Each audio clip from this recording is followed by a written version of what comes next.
আমরা সরকারের কাছে আহ্বান করতে চাই এবং তাদের পরামর্শ দিতে চাই, অতি দ্রুত বাংলাদেশের যে জনগোষ্ঠী আছে 18 থেকে 40-এর ভিতরে তাদের অবশ্যই সামরিক ট্রেনিং দিতে হবে, সেটা 3 মাস হোক 6 মাস হোক।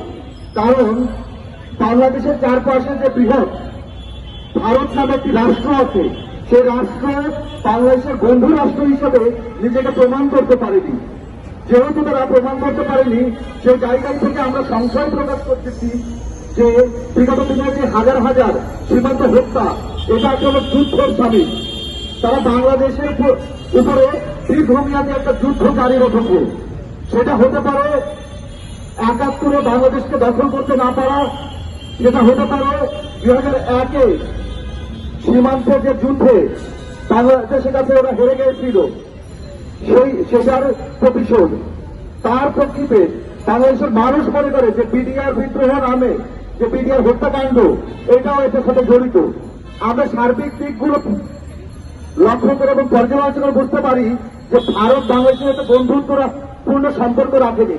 তারা এটাকে শোষণ এবং নিপীড়নের একটা পথ হিসেবেই বেছে নিয়েছে এবং ভবিষ্যতে বাংলাদেশ ভারতের দ্বারা আক্রমণের শিকার হবে, সরাসরি হতেও পারে।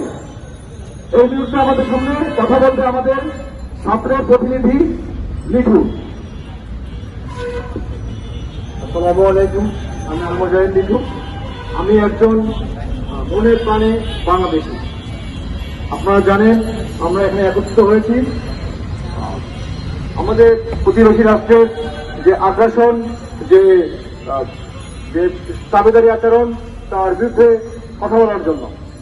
আমরা জানি প্রতিবেশী রাষ্ট্র আমাদের চারপাশে যে সীমান্ত, এই সীমান্তে প্রতিনিয়ত যে হত্যা, যে আগ্রাসন চালাচ্ছে এবং তাদের যে হতকারী আচরণ আমাদের সার্বভৌমত্ব এবং বাংলাদেশি মানুষের জীবন এবং তাদের দেশের যে দেশপ্রেম, তাদের অকুণ্ঠ সমর্থন থেকে বঞ্চিত হচ্ছে এবং তারা প্রতিনিয়ত সিদ্ধান্তহীনতায় ভুগছে যে সীমান্তে আমরা বাঁচতে পারবো কিনা।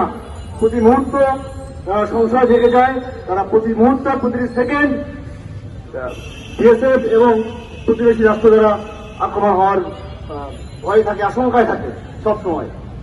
আমরা এটা জানাতে চাই যে এমন চলতে থাকলে প্রতিটি গ্রাম আমাদের হবে দুর্ভিক্ষ বাংকার এবং প্রতিটি মানুষ হবে, তরুণ হবে শত্রু নিধনকারী বাজ পাখি।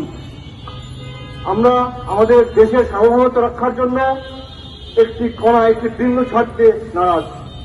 আমরা সেই জন্য সীমান্তে অবস্থান করতে চাই এবং সীমান্তের প্রত্যেকটি মানুষের মধ্যে এই চেতনা ঢুকিয়ে দিতে চাই যে আমাদের দেশ, আমাদের বাংলাদেশ 1971-এ 30 লক্ষ শহীদের বিনিময়ে যে অর্জিত স্বাধীনতা, যে সার্বভৌমত্ব, তার যেন এক চুল পরিমাণ কেউ আগ্রাসনের বিরুদ্ধে নিতে না পারে।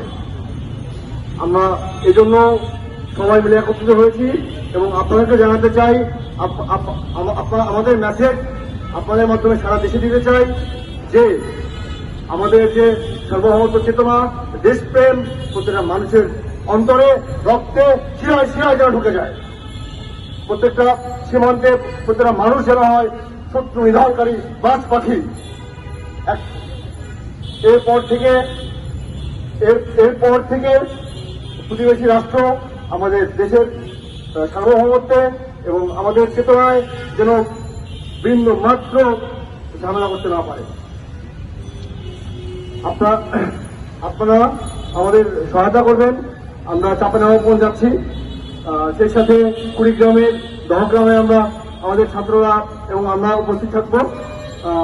আমাদের সঙ্গে থাকবেন। আপনাদেরকে এই আমন্ত্রণ দিয়ে শেষ করছি আমি।